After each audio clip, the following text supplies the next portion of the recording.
Hello नमस्कार दोस्तों, आप देख रहे हैं उत्तमाराम इंग्लिश यूट्यूब चैनल। आपका स्वागत है।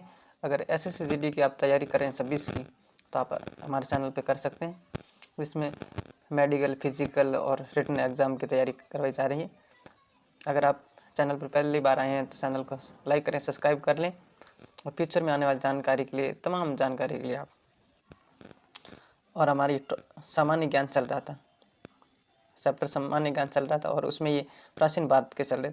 अगर आपने प्लेलिस्ट चेक नहीं की है तो प्लेलिस्ट चेक कीजिए। काफ़ी जैसे ये 200 क्वेश्चन की सीरीज चल रही है, तो इससे पहले 3 क्लास हो गई हैं। अगर आपने वो नहीं देखा है तो प्लेलिस्ट में जाके देखिए। प्राचीन भारत का इतिहास के MCQ क्वेश्चन, जिसमें 51 नंबर से 151 नंबर से हम लोग शुरू करें। सप्त सिंधु का उल्लेख किस वेद में मुख्य मिलता है? सप्त सिंधु का उल्लेख किस वेद में मुख्य मिलता है? क्या होगा इसका?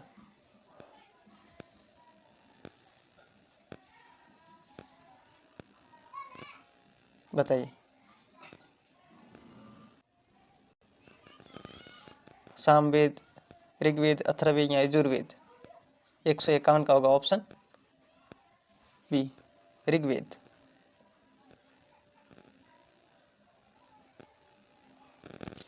किस मौर्य शासक को अमित्रघात कहा जाता है? किस मौर्य शासक को अमित्रघात कहा जाता है? अशोक, बिंदुसार मौर्य, चंद्रगुप्त मौर्य, दशरथ? 152 का होगा सी, चंद्रगुप्त मौर्य ने अमित्रघात के। दीन ए खुफिया का प्राचीन समकक्ष कौन सा पद था? दीन ए खुफिया का प्राचीन समकक्ष कौन सा पद था? 153 का होगा ऑप्शन बी, आत्मे। तक्षशिला किस महाजनपद में था? तक्षशिला किस महाजनपद में था? कोशी, पंचाल, गांधार, अवंती? बताइए। 154 का होगा ऑप्शन 154 का क्या होगा, बी या सी? 154 का होगा सी, गांधार। अशोक ने कितने प्रमुख शिलालेख जारी किए? अशोक ने, यानी कि पूछ रहे अशोक के कितने शिलालेखों की संख्या है, ऐसे पूछ रहे। ये घुमा फिरा के थोड़ा पूछ लिए हैं। अगर आप जीके पढ़ते हैं तो आपको बहुत अच्छी तरीके से याद होना चाहिए। अशोक ने कितने प्रमुख शिलालेख जारी किए थे? 155 का क्या होगा? 155 का होगा ऑप्शन ए, सवदा। शास्य स्तूप का प्रमुख द्वार किस काल में बना है? शास्य स्तूप का प्रमुख द्वार किस काल में बना है? 156 का होगा ऑप्शन बी, शुंग काल में।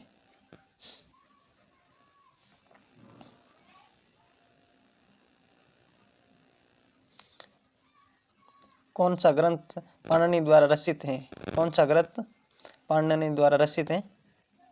157 का होगा ऑप्शन अष्टाध्याय, ऑप्शन सी। कौन सा होगा? अष्टाध्याय।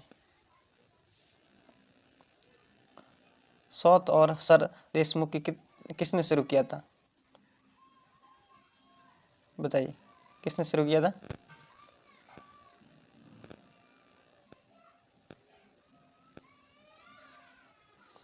एक 158 का होगा ऑप्शन डी, शिवाजी ने। नालंदा विश्वविद्यालय किस शासक ने नष्ट किया था?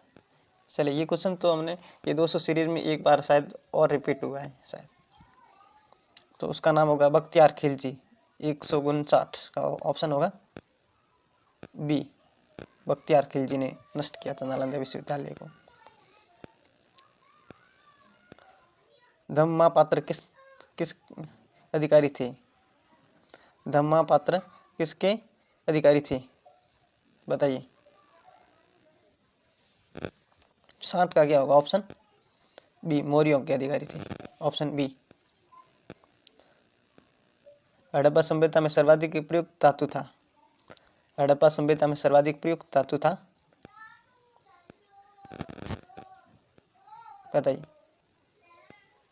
61 का होगा ऑप्शन सी, तांबा।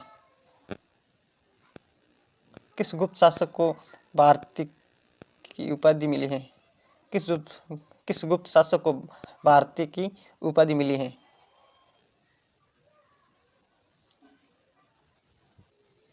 बताइए। 162 का ऑप्शन होगा डी, शकुंद गुप्त को। सरस्वती नदी को वैदिक ग्रंथ में किस नाम से जाना जाता है? सरस्वती नदी को वैदिक ग्रंथ में किस नाम से जाना जाता है?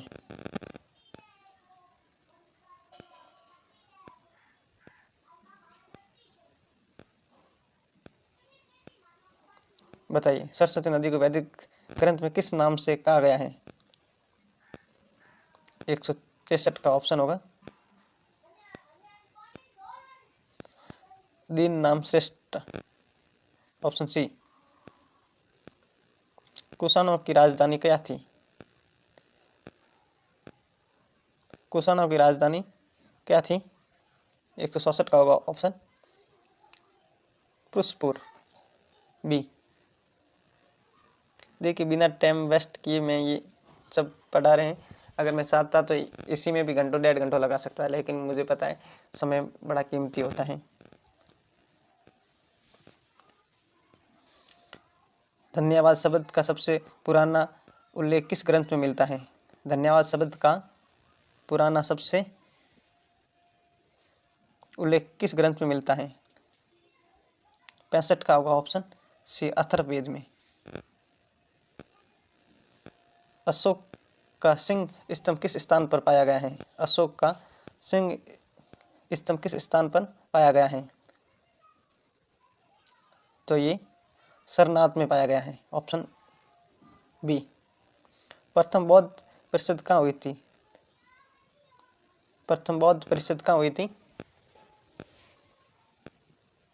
बताइए। ऑप्शन ए, बी, सी या डी। 67 का, तो ये होती राजगृह में, ऑप्शन सी। बुद्ध चरित्र किसने लिखी थी? बुद्ध चरित्र किसने लिखी थी?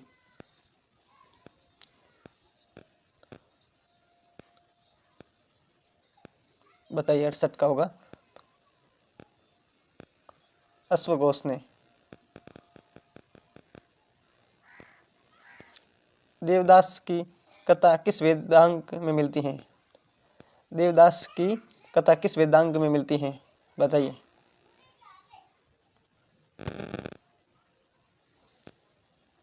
तो इसका होगा ऑप्शन डी, निरुक्त। सर्वप्रथम सोने के सिक्के किसने जारी किए थे? सर्वप्रथम सोने के सिक्के किसने जारी किए थे?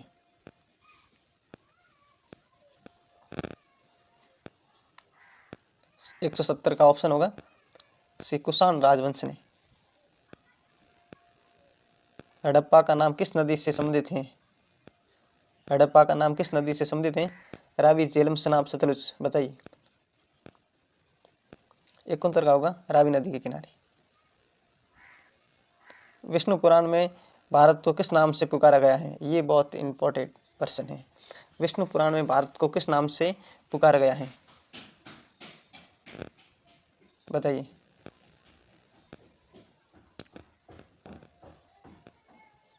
72 का होगा ऑप्शन ए, आर्यावर्त। विष्णु पुराण में भारत को आर्यावर्त कहा गया है। नालंदा विश्वविद्यालय किस काल में सबसे अधिक प्रसिद्ध हुआ? नालंदा विश्वविद्यालय किस काल में सबसे अधिक प्रसिद्ध हुआ? बताइए। 73 का, ये हुआ गुप्त काल में। युग पुरुष किस शासक को कहा जाता है? युग पुरुष किस शासक को कहा जाता है? हर्ष, कनिष्क, अशोक, समुद्रगुप्त। तो ये अशोक को कह सकते हैं। गौतम ने बौद्ध धर्म के किस शासक शाखा में बुद्ध को देवता माना गया है? बौद्ध धर्म के किस शाखा में बुद्ध को देवता माना गया है? 75 का ऑप्शन सी, महायान। महायान शाखा है। आपको बताना ये दिगंबर किस धर्म से संबंधित शाखा है? ऑप्शन डी के बारे में बताना आप मेरे को। मेहरगढ़ किस आधुनिक देश में मिलता है? मेहरगढ़ किस आधुनिक देश में मिलता है? भारत? भारत नहीं, ऑप्शन सी पाकिस्तान है।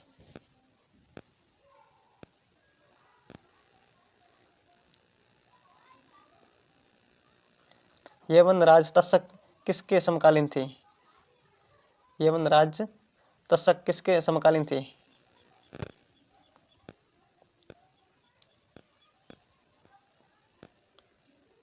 तो ये चंद्रगुप्त मौर्य के समकालीन थे। किस शासक ने बौद्ध धर्म स्वीकार किया परंतु बौद्ध प्रतीक नहीं अपनाया? बताइए, किस शासक ने बौद्ध धर्म स्वीकार किया परंतु बुद्ध प्रतीक नहीं अपनाया?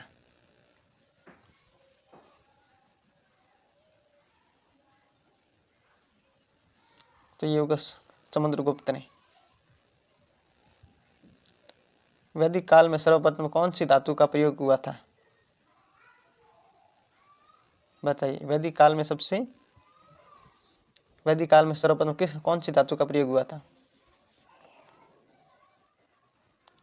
तो ये सोना हुआ था, ऑप्शन सी। उत्तम पुरुष शब्द किस ग्रंथ में मिलता है? उत्तम पुरुष शब्द किस ग्रंथ में मिलता है?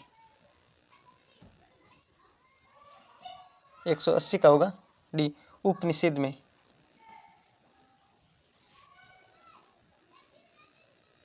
पाटलिपुत्र का प्राचीन नाम क्या था? पाटलिपुत्र का प्राचीन नाम क्या था? तो ये होगा पाटलिग्राम, ऑप्शन ए।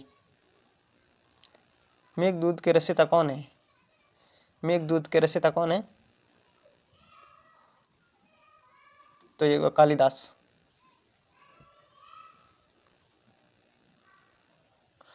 यहाँ तक्षशिला विश्वविद्यालय किसके संरक्षण में उन्नत हुआ था? तक्षशिला विश्वविद्यालय किसके संरक्षण में उन्नत हुआ था? 183 का होगा ऑप्शन सी, गंधार के। कोटले का वास्तविक नाम क्या था? कोटले का वास्तविक नाम क्या था?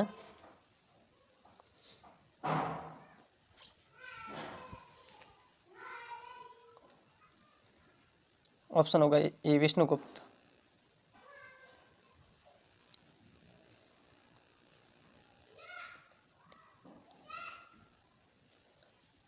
षड्यंत्र नीति किस ग्रंथ में वर्णित है?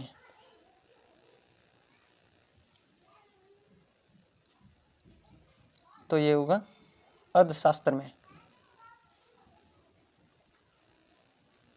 वैदिक सभ्यता में अग्नि को किसका देवता माना गया है?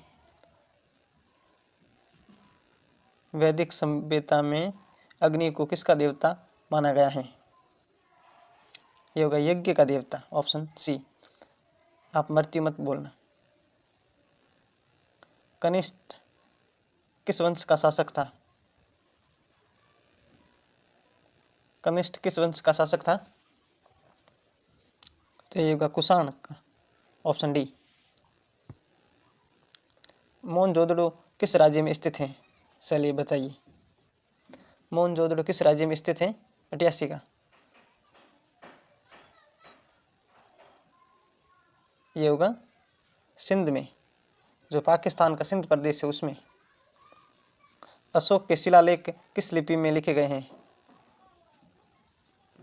अशोक के शिलालेख किस लिपि में लिखे गए हैं? तो ये देवनागरी में, देवनागरी में। किस वेद में गायत्री मंत्र मिलता है? ये आपको क्वेश्चन याद रखने लायक है। किस वेद में गायत्री मंत्र मिलता है? बताइए। 190 का, 190 का होगा ऑप्शन ए, ऋग्वेद में। अग्निपथ शब्द का प्राचीन चंद्र क्या है? अग्निपथ शब्द का प्राचीन संदर्भ क्या है?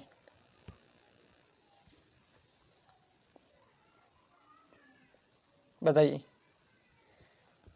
तो इसका ऑप्शन होगा सी, यात्रा मार्ग।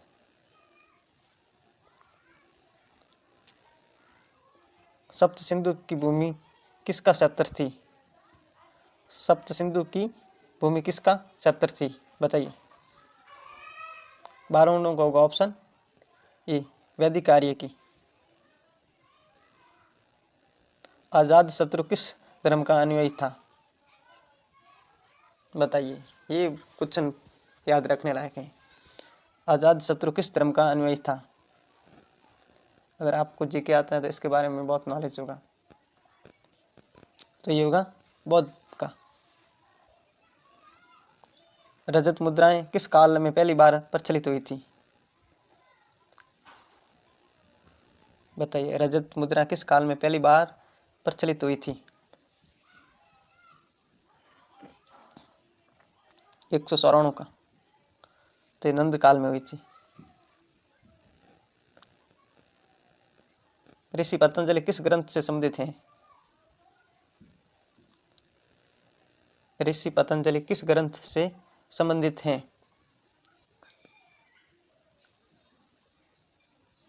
95 का 100। तो ये महाभाष्य से।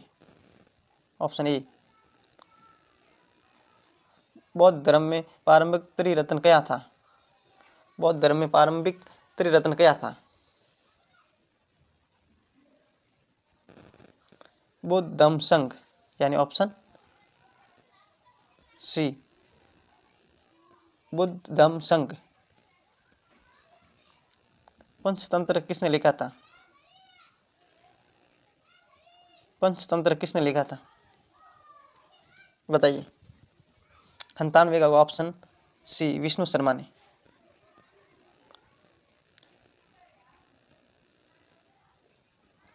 वर्रा मीर किस विषय के महान विद्वान थे? वर्रा मीर किस विषय के महान विद्वान थे? 98 का 198 का। तो ये होगा ज्योतिष के। Option C. महाभारत में कुल कितने पर्व हैं? महाभारत में कुल कितने पर्व हैं? बताइए। 199 का। तो इसका ऑप्शन होगा ये 18।